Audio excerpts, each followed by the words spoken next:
J'y suis allé en train, en TGV, et ça m'avait été beaucoup reproché à l'époque.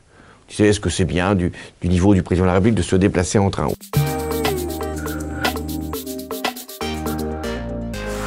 Je suis né à Rouen, dans Seine-Maritime. Donc c'est la cathédrale, bien sûr, que Monet a illustré remarquablement. C'était la place Jeanne d'Arc, là où Jeanne d'Arc a été brûlée. Et c'était des quartiers qui évoluaient, qui montraient que la ville de Rouen se développait. J'ai eu beaucoup d'attachement pour Rouen, parce que c'est la ville de mon enfance, de ma jeunesse.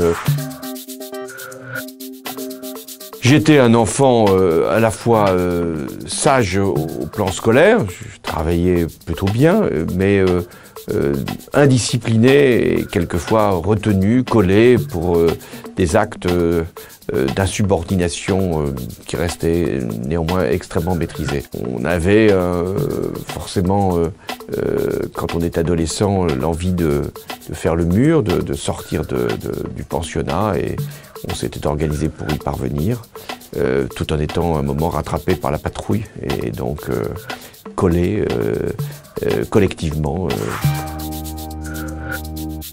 Je n'avais aucun lien avec la Corrèze avant d'en être finalement le représentant. Bien sûr, j'étais allé en Corrèze en vacances, j'avais apprécié un certain nombre de lieux, je n'avais pas de famille en particulier, et un jour, il m'a été proposé d'être candidat pour les élections législatives de 1981. François Mitterrand venait d'être élu, et on pensait que j'étais un jeune talent, et on m'a dit, voilà, direction la Corrèze. Si vous n'êtes jamais venu en Corrèze, vous avez plusieurs façons de la connaître, parce qu'elle est très différente, très contrastée. Soit vous aimez les forêts, les étendues de terre où vous ne rencontrez personne, le plateau de Mille Vaches vous accueille. Si vous aimez les fleuves, les ruisseaux, les cours d'eau, vous avez la Dordogne et la Corrèze qui coulent. Beaulieu, Argentat, ce sont des lieux magnifiques.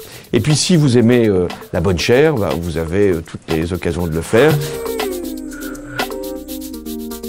D'abord, comme président, je ne peux parler que de ce qui a été ma propre expérience.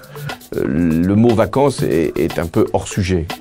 Mais il se trouve que j'ai passé le premier été de ma présidence au fort de Brégançon, pensant que c'était le lieu qui convenait pour quelques repos. J'y suis allé en train, en TGV, et ça m'avait été beaucoup reproché à l'époque. Est-ce que c'est bien du niveau du président de la République de se déplacer en train? Aujourd'hui, tout le monde considérait que c'est la bonne manière de faire. C'est ce que j'exprimais sur le terme de présidence normale. Le fort de Brégançon, beaucoup le fantasme, le voient de l'extérieur, c'est un fort militaire qui n'est pas nécessairement propice au repos le plus simple, puisque l'accès à la mer est compliqué, il y a des paparazzis partout, on ne peut pas en sortir facilement, vous êtes suivi immédiatement. Donc je n'ai pas considéré que c'était forcément le meilleur lieu de villégiature. Et c'est la raison pour laquelle je l'avais confié aux musées nationaux pour qu'ils en fassent un lieu de visite, puisqu'il y a eu des événements et des personnages historiques qui s'y sont rendus. Mais Emmanuel Macron a fait un autre choix, il a repris la fréquentation de Brégançon, et il a même installé une piscine, ce qui n'était pas forcément ce que j'avais imaginé. Moi, je me ressource à Tulle parce que j'y ai ma maison, parce que j'y ai mes amis, même si j'en ai d'autres ailleurs, mais c'est là que je me sens le mieux. À Paris, j'ai aussi cette possibilité d'avoir une certaine quiétude.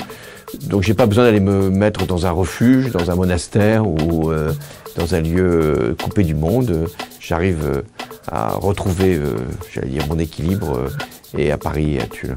Et quand je veux voyager, j'ai toute la France pour le faire et je ne m'en prive pas.